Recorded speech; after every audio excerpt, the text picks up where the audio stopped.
des services publics de l'État. Premier ministre, ministre de la fonction publique, modernisation de l'administration et innovation du service public, a fait l'économie du projet de la politique de retraite, en rappelant que lors de la 51e réunion du Conseil des ministres du vendredi 29 avril 2022,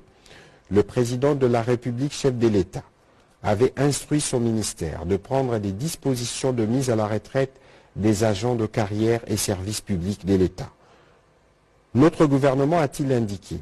ambitionne de faire de la retraite un processus régulier qui prévoit pour chaque année civile un nombre déterminé d'agents devant partir à la retraite. Pour cela, la retraite devra être régulièrement budgétisée dans la loi des finances et l'enveloppe y afférente effectivement ordonnancée. Ceci dans l'objectif d'écrouler méthodiquement, au fur et à mesure, le lourd passif accumulé au fil des années. C'est dans cet objectif qu'avec le ministre ayant respectivement les budgets et les finances dans leurs attributions, un plan quinquennal a été adopté,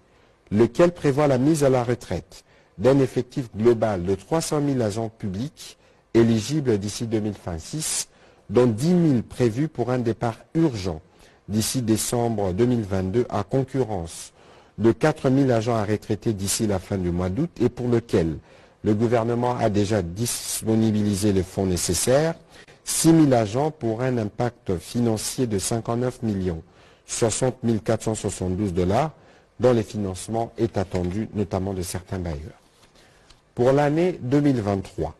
le plan sus-évoqué prévoit la mise à la retraite de 50 000 agents.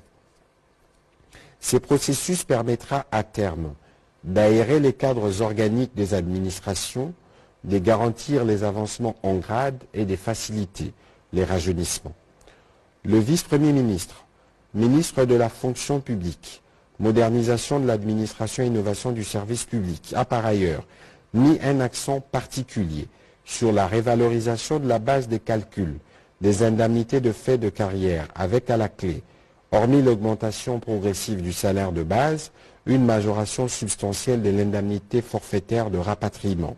Celle-ci passe de 2 000 $ US, toutes catégories confondues, à 10 000 $ US pour les hauts cadres, à 8 000 $ pour le cadre supérieur, à 7 000 pour les agents de collaboration et à 6 000 pour les agents d'exécution, et ce en vue de rendre la retraite plus digne et humaine. Le Conseil a pris acte de cette note d'information.